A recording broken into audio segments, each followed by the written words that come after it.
Good morning to all of you and welcome to your channel GK facts में। दोस्तों आज की date है 22 अगस्त और जानेंगे 22 अगस्त से द हिंदू की वोकेबलरी जो कि हमारे ऑल कॉम्पिटेटिव एग्जाम के लिए इंपॉर्टेंट है। और ये वीडियो आपको डेली 8 o'clock पर मिलेगा। इस वीडियो का PDF का लिंक वो मैंने आपको डिस्क्रिप्शन बॉक्स में दे दिया, वहाँ से आप लोग डाउनलोड कर सकते हैं। और जो न्यू स्टूडेंट्स है वो जीके फैक्ट्स की फैमिली को सब्सक्राइब एंड शेयर करना ना भूलें। क्लास को स्टार्ट करते सबसे पहले happy Rakshabandhan from GK facts की ओर से। आज रक्षाबंधन है और आप सभी को रक्षाबंधन एंजॉय तरीके से मनाना है, ठीक है, और साथ ही अपनी स्टडी भी करनी है। दोनों काम ही इंपॉर्टेंट, ठीक है, both work is important in your life, ठीक है। चलिए अब क्लास को स्टार्ट करते हैं। सबसे पहले फर्स्ट वोकेबलरी ऑफ टुडे। आज की पहली वोकेबलरी एक्सलेम। मीनिंग क्या होता है इसका? प्रशस्तित। क्या होता है? प्रशस्तित मीनिंग होता है एडजेक्टिव की फॉर्म में इसको यूज़ किया जा रहा है। और देखिए मीनिंग देखिए, पब्लिकली प्रेज सेलिब्रेट, सार्वजनिक रूप से प्रशंसा की मशहूर। सार्वजनिक रूप से प्रशंसा मतलब कि किसी की तारीफ, प्रशंसा या मशहूर, ठीक है, ये आपने याद रखना। सिनोनिम की बात करें तो इसके 3 सिनोनिम दिए हुए हैं। रिन्यूड क्या है? रिनोन्ड, प्रसिद्ध, ठीक है, साथ ही चीर्ड, खुशी प्रकट करे। आज रक्षाबंधन है, आप सभी अपनी जो है मतलब जो आपकी हैप्पीनेस है उसको प्रकट करें। एक्सलोट का मतलब होता है गुणगान गाना, किसी भी व्यक्ति के बारे में इतनी ज़्यादा प्रशंसा मतलब इतना ज़्यादा बोलना कि उसकी मतलब कि अच्छाइयों का गुणगान करना, ठीक है, ये सभी आपने याद रखना। अब देखिए एंटोनिम की बात करें तो ये रहे एंटोनिम। एंटोनिम इसका एक ही है, दोस्त का मतलब वे लोग, ठीक है। How to use in sentence, ये इंपॉर्टेंट मैं आपको डेली बताता हूँ। Those exclamations were not for him, although those who exclaimed him thought so. वे प्रशंसा उसके लिए नहीं थी। किसके लिए? उसके लिए नहीं थी। मान लीजिए कोई भी XYZ, हालांकि जो लोग उसकी प्रशंसा करते थे, ठीक है, जो लोग उसकी प्रशंसा करते थे वो प्रशंसा उसके लिए नहीं थी, वे ऐसा सोचते थे, ठीक है। ये सभी आपने याद रखना कि सेंटेंस कैसे बनता है। Those exclamations were not for him, although those who exclaimed him thought so, ठीक है। चलिए अब नेक्स्ट की ओर चलते हैं। अगर कोई भी आपको डाउट हो तो उसको कमेंट सेक्शन में कमेंट करके बता सकते हैं। डिनाई का मतलब क्या होता है? अस्वीकार करना, ठीक है, अस्वीकार करना। और साथ ही रिजेक्ट भी इसके जो है मतलब कि सेम वर्ड ही मतलब कि सेम सेंस वाले वर्ड होते हैं, रिजेक्ट, और भी हम देखेंगे, ठीक है। डिनाई का मीनिंग होता है अस्वीकार करना। वर्ब ये है कि वो रूप में इसको यूज़ किया जा रहा है। State that one refuse to admit the truth और एक्सिस्टेंस ऑफ, वे राज्य जो सत्य या अस्तित्व को स्वीकार करने से इनकार करता है। वे राज्य कोई स्टेट है, ठीक है, भारत में तो जितने भी स्टेट हैं एक्सेट्रा 28, ठीक है। वे राज्य जो सत्य या अस्तित्व को स्वीकार करने से इनकार करते, कुछ राज्य ऐसे कहने का मतलब ये, दोज स्टेट, ठीक है, those state one refuse to admit the truth और एक्सिस्टेंस ऑफ, ठीक है, ये आपने याद रखना। सिनोनिम की बात करें तो ये रहा इसके सिनोनिम। क्या दिए हैं? बैन। क्या दिया हुआ है? बैन का मतलब क्या होता है? प्रतिबंध। कॉल ऑन का मतलब होता है अपील करना किसी के लिए भी, ठीक है। और कंट्राडिक्ट का मतलब होता है खंडन करना, और अपोज का मतलब होता है का विरोध, ठीक है। अगेंस्ट का मतलब भी विरोध होता है, उसके अगेंस्ट में खड़े, ठीक है, उसके, ये सब आपने याद रखना। अब चलिए देखते हैं एंटोनिम कितने। ये है इसके एंटोनिम। एक्सेप्ट का मतलब क्या होता है? स्वीकार करना, ठीक है, और साथ ही अलो का मतलब क्या होता है? अनुमति, और अप्रूव का मतलब होता है स्वीकृति देना। ये इसके एंटोनिम मोस्ट इंपॉर्टेंट है, और साथ ही इजी है, ठीक है, ज़्यादा टफ नहीं है, बोलने में भी मतलब इसकी प्रोनाउंसिएशन भी ज़्यादा टफ नहीं है, और साथ ही लिखने में भी आपको प्रॉब्लम नहीं आएगी। नोट्स बनाते चलिए। अब ये बात करते हैं इसकी हाउ टू यूज़ सेंटेंस में यूज़ किया जाता है। This is a record and result that no careful students of our history will I take it deny. ये एक रिकॉर्ड और परिणाम है कि हमारे इतिहास का कोई भी सावधान छात्र मैं इसे नहीं मानता, इनकार करता हूँ। कहना क्या है? ये एक रिकॉर्ड और परिणाम आया कुछ, ठीक है, कि हमारे इतिहास का कोई भी सावधान छात्र मैं इस नहीं मानता। वो इसको नहीं मानता, कुछ भी मतलब उसके इतिहास से संबंधित है, उसको नहीं मानता। और साथ ही जिसने जो है DCA नहीं देखा, मतलब कि डेली करंट अफेयर, उसको भी देखना ना भूलिए। और 1 बजे की सर जो क्लास डालते 1-2 बजे लेटेस्ट न्यूज़ जो आती है वो भी आपने नहीं देखनी, ठीक है। और आज तो संडे है, पिछले मैं 2 दिनों से आपको अनाउंस कर रहा हूँ कि सर वीकली करंट अफेयर डालते हैं, वो भी आपको देखनी है, ठीक है। चलिए अब बात करते हैं नेक्स्ट की। ये रही हमारी नेक्स्ट वोकेब क्या है? टेनर का मतलब क्या होता है? कार्यकाल। फॉर एग्जांपल कि जैसे कि किसी भी मतलब कि गवर्नमेंट जॉब में या फिर एक्सेट्रा वटेवर जैसे फॉर एग्जांपल सुप्रीम कोर्ट के जो जज हैं उनका कार्यकाल कितना वर्ष है। इस तरीके किसी भी व्यक्ति का कार्यकाल जो किसी भी जॉब में मतलब कार्य करते हैं, ठीक है। नाउन की फॉर्म में इसको यूज़ किया जा रहा है। The condition under which land और बिल्डिंग आर हेल्ड और ऑक्यूपाइड। सो वे परिस्थितियाँ जिनके अंतर्गत भूमि या भवन धारण किए जाते हैं या कब्जा कर लिया जाता है, सो उसके लिए कार्यकाल है, ठीक है। ये आपने याद रखना है। वे परिस्थितियाँ जिनके अंतर्गत भूमि या भवन धारण किए जाते हैं या कब्जा कर लिया जाता है, ठीक है, उसका मीनिंग होता है टेनर। टेनर होता है ये जो मैंने आपको बताया है, और कार्यकाल इसका मीनिंग है, नाउन की फॉर्म में इसको यूज़ किया जा रहा है, ठीक है। सिनोनिम की बात करें तो ये है इसके सिनोनिम। एडमिनिस्ट्रेशन का मतलब होता है प्रशासन, प्रशासन जो हमारा गवर्नमेंट होता है, ठीक है। ऑक्यूपेशन का मतलब पेशा, मतलब कि काम। और ये ओनरशिप का मतलब होता है स्वामित्व, स्वामित्व मतलब होता है खुद का मालिक, ओनर, ठीक है। चलिए देखिए अब एंटोनिम की बात करें तो ये रहे इसके एंटोनिम। मिसकंडीशन, मिसकंसेप्शंस। क्या है? मिसकंसेप्शंस है इसका जो मीनिंग है गलतफहमी, और मिसअंडरस्टैंडिंग गलतफहमी। और रिलीज़ का मतलब होता है रिहाई। रिहाई क्या? जैसे किसी भी व्यक्ति को जेल, मतलब कि जेल से जो रिहाई मिल जाती है उसके बारे में यहाँ पे बात की गई है, ठीक है।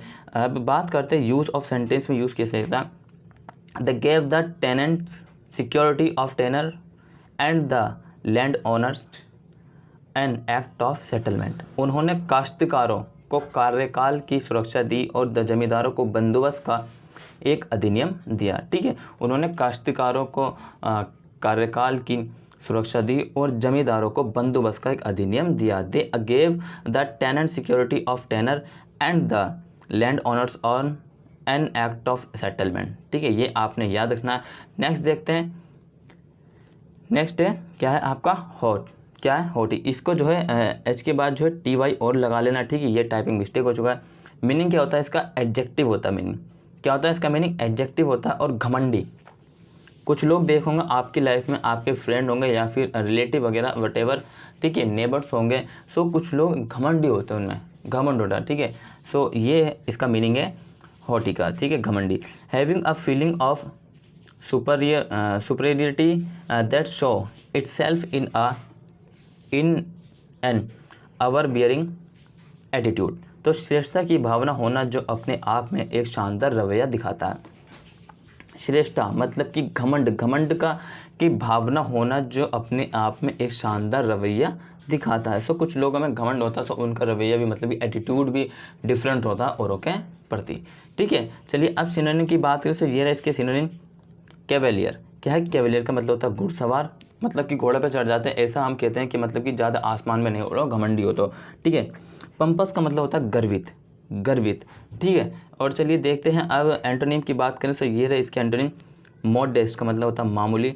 हम्बल का मतलब होता है विनित, मतलब कि विनती जैसे की जाती है, हम्बल रिक्वेस्ट, इसी तरीके से, ठीक है, विनती। सो याद रखना। सो आई होप आप सभी का क्लियर होता जा रहा हो। अगर डाउट है तो मैं आपको पहले बता रहा हूँ, डाउट को आप कमेंट सेक्शन में करके बता सकते हैं अपना कमेंट, ठीक है। अब देखते हैं यूज़ ऑफ सेंटेंस में यूज़ कैसे होता है। They were displease with her haughty ads.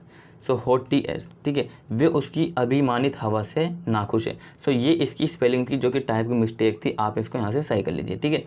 वे उसकी अभिमानी हवा से नाखुश है, वह उसकी अभिमानी हवा से नाखुश है। They were displease with her haughty aides, ठीक है। सो क्लियर है। नेक्स्ट है ये रहा हैप्लेस। हैप्लेस का मीनिंग क्या होता है? अभागी। एडजेक्टिव फॉर्म में इसको यूज़ किया जाता है, specially of a person unfortunate. So विशेषकर किसी व्यक्ति का दुर्भाग्य। दुर्भाग्य मतलब कि उसका क्या कह सकते हैं, इसका नसीब भी कह सकते हैं, ठीक है। दुर्भाग्य, उसका नसीब बेहतर नहीं है, किस्मत भी कह सकते हैं, बेहतर नहीं है। सो दुर्भाग्य है वो, ठीक है। विशेषकर किसी व्यक्ति का दुर्भाग्य, भाग्य उसका दुर्भाग्य नेगेटिव है। सो देखिए सिनोनिम की बात करें तो ये रहा इसके सिनोनिम। अनफॉर्चुनेट। अनफॉर्चुनेट का मतलब क्या होता है? दुर्भाग्य होता है। और अनलकी का मतलब क्या होता है? बदकिस्मत। सो बदकिस्मत, ये दोनों आपने याद रखने हैं। अब साथ ही एंटोनिम की बात करें तो ये रहा इसके एंटोनिम फॉर्चुनेट। फॉर्चुनेट का क्या मतलब होता है? भाग्यशाली। लकी का मतलब भी भाग्यशाली होता है, ठीक है। वैसे तो ये मतलब कि किस्मत वगैरह तो कुछ नहीं होती, आपकी मेहनत के आगे घुटने टेक देती है किस्मत, जिसमें मेहनत करने का जज्बा होता है, ठीक है। चलिए अब देखते हैं यूज़ ऑफ सेंटेंस। सेंटेंस में कैसे किया जाता है। When Jason lost his wife and job on the same day he knew he was a helpless soul. जब उसी दिन जैसन ने अपनी पत्नी और नौकरी खो दी तो वे जानता था कि वे एक असहाय आत्मा है, असहाय आत्मा है। ठीक है, सो क्या जानता था वो कि जब उसने जैसन ने अपनी वाइफ और नौकरी छोड़ दी तो वे जानता था कि वे एक असहाय आत्मा है, मतलब कि दुर्भाग्य आत्मा। क्या है? दुर्भाग्य या फिर अनफॉर्चुनेट, अनफॉर्चुनेट कह सकते हैं, अनलकी कह सकते हैं और हैप्पलेस कह सकते हैं। ठीक है, ये आपने याद रखना है। नेक्स्ट देखते हैं। सो ये रहे हमारी नेक्स्ट डेस्पोटिक। डेस्पोटिक का मतलब क्या होता है? निरंकुश। निरंकुश मतलब कि कुछ राजा ऐसे होते हैं जो कि निरंकुशवादी होते हैं, कुछ पीएम वगैरह पीएम ऐसे होते हैं जो निरंकुश होते हैं। ठीक है, मीनिंग देखते हैं। ऑफ और टिपिकल ऑफ अ डेस्पोटिक टायरेनिकल। क्या है? टायरेनिकल, या एक निरंकुश की विशेष अत्याचारी है। अत्याचारी है मतलब कि अत्याचार करता है, वो निरंकुश है, अपनी मन मर्जी चलाता है। सिनोनिम की बात करें तो ये है इसके सिनोनिम। ऑटोक्रेटिक का मतलब निरंकुश होता है। डिक्टेरियल का मतलब तानाशाह होता है। तानाशाह मतलब कि खुद का राज किसी की नहीं सुननी। ठीक है, ना ही डेमोक्रेटिक को मानना और किसी कोर्ट को नहीं मानना, पार्लियामेंट के कानूनों को नहीं मानना। टोटलिटेरियन का मतलब होता है अधिनायकवादी होता है।